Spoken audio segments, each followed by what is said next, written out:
Sudah Tante. Baiklah, selamat sore, terima kasih atas kesempatan yang diberikan.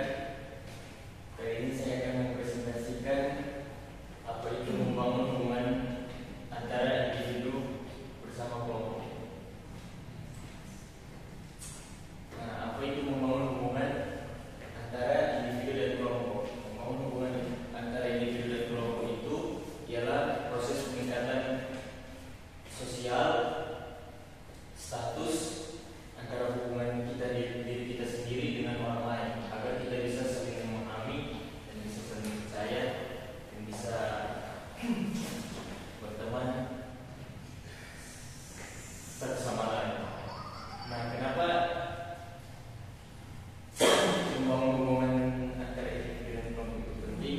Karena kita kalau mempunyai banyak relasi dan bisa kita gunakan seperti di tempat kerja, kita bisa lebih gampang dapat kerja karena banyak relasi yang kita miliki, dan juga jika kita ada suatu masalah atau lain hal, kita mempunyai relasi atau teman yang mungkin dapat menolong, membantu kita, dan sebaliknya kita juga bisa membantu mereka jika mereka ada masalah dan lain hal. Aspek yang mencakup ada dua, yaitu pertama pengenalan identitas individu dan juga interaksi dengan kelompok.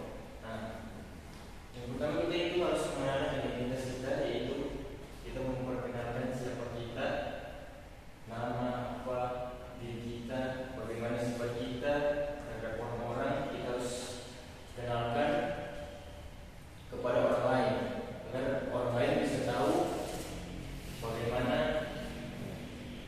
diri kita. Nah, yang kedua adalah interaksi dengan kelompok.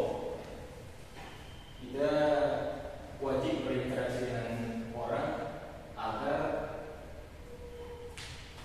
kita dapat memahami dan juga mendengar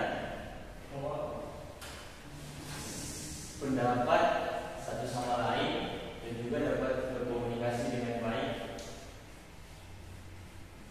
antara kita dengan orang lain. Nah, ada beberapa poin, yaitu yang pertama individu dan hidup bersama sebagai makhluk sosial, yang kedua mengelola stres, yang kedua manusia yang berbudaya, yang ketiga mengelola stres, dan keempat mengelola kelompok. Yang pertama individu dan hidup bersama sebagai makhluk sosial.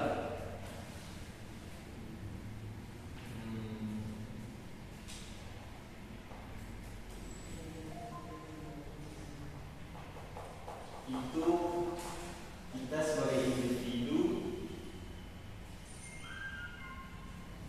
kenyataannya memang harus hidup sebagai makhluk sosial. Nah, kita tidak bisa hidup hanya bergantung kepada diri kita sendiri, karena setiap manusia itu harus hidup memerlukan bantuan orang lain. Nah, contohnya seperti tadi, dengan kita melakukan interaksi dengan orang, melakukan pengenalan identitas kita kepada orang lain. Nah, dengan itu kita bisa hidup bersama sebagai makhluk sosial. Nah, yang kedua adalah manusia yang berbudaya. Manusia yang berbudaya itu adalah manusia yang mentaati budaya-budaya atau tradisi-tradisi yang diturunkan turun-temurun, dan juga kebiasaan-kebiasaan yang sering kita lakukan. Ini terdapat di beberapa negara, di daerah, di negara kita juga pasti ada budaya-budaya, kebiasaan-kebiasaan kita. Seperti contoh yang di Toraja, jika ada orang meninggal, mereka akan memakaikan pakaian adat mereka kepada mayat atau jenazah tersebut, dan membawa mereka berjalan sampai ke tempat kubur. Itu contoh yang ada di contoh budaya yang ada di Toraja. Itu sangat penting karena itu sudah menjadi tradisi bagi umat manusia. Karena setiap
Jika kita berada di tengah-tengah, tidak termasuk dalam konflik tersebut, caranya adalah kita menenangkan orang yang sedang berkonflik itu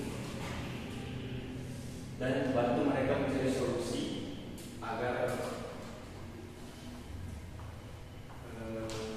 konflik mereka bisa reda atau hilang. Nah, dan juga kita harus saling menghindari konflik ini karena bisa berdampak negatif bagi kita dan juga orang lain.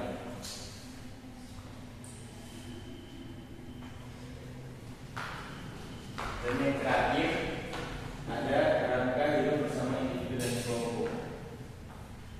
Kerangka hidup bersama individu dan kelompok itu sama seperti yang tadi.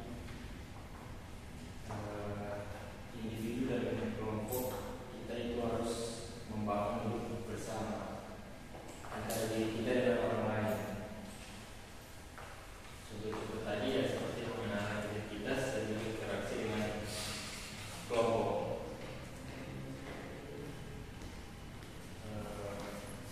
Itu juga termasuk yang penting karena memang setiap manusia harus membutuhkan bantuan dari orang lain agar jika ada masalah bisa lebih cepat clear. Sekian dari presentasi saya. Jika ada yang ingin bertanya, silakan.